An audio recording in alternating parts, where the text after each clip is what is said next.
Hello and welcome or welcome back. I asked you on my Instagram what Arthur episode lives rent-free in your mind. I did get many responses, so I do want to take the time to say thank you for all of your responses. So I really thought that the response that would have been the most popular was going to be the fist one where DW wrecks his plane and then punches DW in the face. But nobody said that one. But the one that was said multiple times was season 2, episode 14, Arthur's knee. So we're gonna go over the episode and then we'll talk about how this relates to what memories this brought up for me, related or unrelated. Every episode of Arthur has this beautiful, well thought out intro. It's artistic, it's amazing. It sets us up for the episode that we're about to watch. It goes theme song, intro, cut to title, episode, roll the credits. And I see. So the intro starts out. It's a white screen. It's Arthur's heart. So usually Arthur is the one who is narrating this intro. He's breaking the fourth wall. We love to see it. So it's Arthur's heart who is breaking the fourth wall. And he's introducing himself. He's introducing Arthur's lungs, Arthur's kidneys, which are twins. I think the lungs might be twins as well, conjoined by the trachea. Second, lastly, Arthur's stomach, which was really difficult for me to watch just because burping and barfing I'm not a fan. I hate this. Arthur's stomach has a moment where he's like, oh, I feel like gross, because Arthur had cake. And so the rest of the organs are like, Arthur never uses his brain. By the way, where is his brain? Arthur's brain. They're all like looking for Arthur's brain. So the episode starts off, Arthur and Brain are building this chariot, for some sort of Romeo and Juliet. I don't even know, some Shakespeare thing that they're doing. I'm really uneducated. DW's in the scene. She's infiltrating. She's like, what the hell is happening? And they're saying, this is what is happening. Please go away. And so they test out this chariot. And the chariot falls apart. DW is like, that's hilarious. And then Brain says, oh, okay, this needs a Charon. What do you say? Charon, barren case. He's a barren case, okay? We come to find out later that this is a wheel that we're looking for. Okay, so Brain leaves to go for lunch. Arthur tells DW, like, okay, I'm gonna go out. Don't ask questions. And then DW is like, where the hell are you going, bitch? DW is like, you have to tell me. Like, I'm gonna tell mom that you're like leaving and not telling me where you're going. And then Arthur says, okay, fine. I'm going to the dump, but like you cannot tell mom and dad because, And then DW says, well, bitch, you're not even supposed to be going to the dump anyway. So if you don't take me with you, like I'm gonna tell mom and dad. And so she's about to go tell mom and dad. Is she bluffing? We'll never know. And so Arthur then is convinced to take DW to the dump. It's a big asshole. DW's like, you're gonna go down there. Arthur's like, yes, I'm gonna go down there. He's climbing down to the depths of hell. DW is giving the performance of a lifetime. Just devastated. The pacing. Fearing Arthur's life. So he finds this wheel, puts it over his shoulder, starts climbing back up. Once again, DW giving the performance of a lifetime. On his way up, he does encounter some, dodgy situations, and we think that he's going to be okay. But then we zoom in to this can of lima beans with 2 beans with cowboy hats on. Amazing. Quick foreshadowing. The fact that I'm doing this right now. We cut to Arthur at the top of the dump. Again, we think that he's going to be fine, but then Arthur then gives performance of a lifetime, goes, ah! DW pulls him up. She's very strong. We love a strong, independent young woman. We then see that Arthur was actually cut on the knee by a can of lima beans. DW says, oh my God, like, of course, I can't wait to tell Dad that lima beans are terrible after all. Arthur says, there's no way in hell that you're telling Dad about this. A secret is a goddamn secret. drops the mic. And so there's this whole thing about how, Arthur is telling DW to not tell the parents about this situation, his bloody, cut up knee. Again, are they giving the performance of a lifetime, just Oscar award worthy, like limping? He's clearly in a lot of pain and should definitely get some help. So they're just like trying to dodge their parents in every way possible. And then they end up getting to the bathroom. They're trying to take care of this knee situation themselves. Arthur's washing it with soap and water. They're having a conversation about how, how Arthur should definitely confess. Cut to DW and Nadine, DW's imaginary friend, whom we love. We love her energy. So DW is just like, being like, I don't know what to do, Nadine, because okay, I don't know what to do because am I being a bad sister by not, telling the truth about my brother whom I love. And so Nadine's like, okay, well, what if you try and convince Arthur to tell his mom? DW is sitting on the swing set because they're rich and they have a swing set. Brain comes in and DW's like, finally, Jesus, Murphy Christ on a stick, where have you been? They rush up to Arthur's room. So Arthur's sitting on his bed.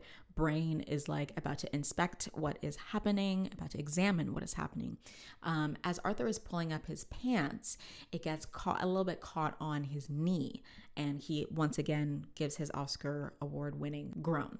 As the groan happens, DW is like devastated, also gives her performance of a lifetime once again. She's like, what happens if you get really sick from this? You might die and then I'm gonna be an only child and I'll have to take care of Pal. And Arthur doesn't believe women. And he's like, DW, you're just exaggerating. But then Brain steps in, obviously, and is like, no, but she's right.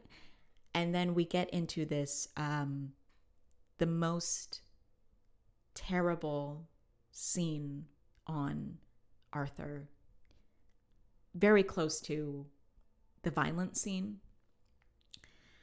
Violent in the sense that it's just so, I wasn't ready. Someone did tell me there's a part in this episode that's very vivid, and I thought that I was ready for it, and I just I wasn't.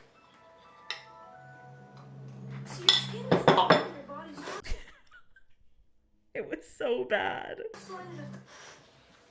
No. The dots and holes together. I'm so sorry, but I had to skip over this part because it was just you thought Magic School Bus was vivid. We're going up people's noses or going out of people's noses. This was terrible. Okay, there's human centipede, Arthur's blood platelets or whatever the hell that was. So Brain is narrating this whole part, and he's like, shit's gonna go down and you could get a fever, you could get tetanus, you could get a staph infection. We have finally convinced Arthur to tell his parents. They end up going to the clinic, Arthur, Mom, and DW. And Arthur has to get a tetanus shot. We don't see the tetanus shot, obviously, because that's too violent. Sorry, I'm still recovering from... I see it. I close my eyes and I see it. So they leave the clinic. They're in the car. They pull up to their place. The mom says, I'm really proud that you came to us when things got really serious. And then Arthur's like, great, awesome. Okay, I'm going to go back to billing the chariot. And then the mom says,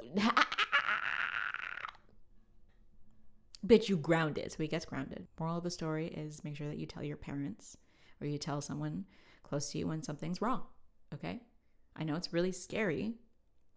And you don't want to worry people. You don't want to make people mad. Maybe it's not that big of a deal.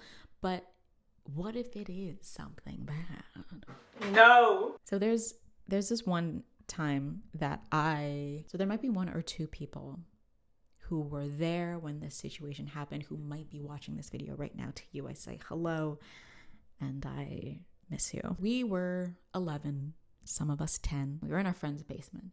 And our friend's basement is this treadmill. I had never been on a treadmill before. This was a toy.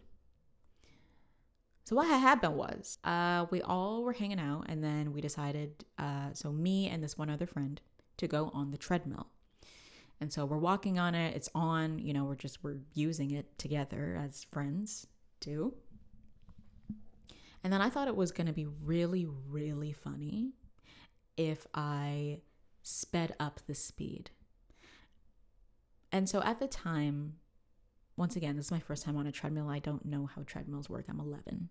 Okay. I don't use treadmills. So I was like pressing down on the button, like just holding it down. And I thought that gradually it would speed up. I thought we'd maybe have time to like calculate when was a good speed, when it was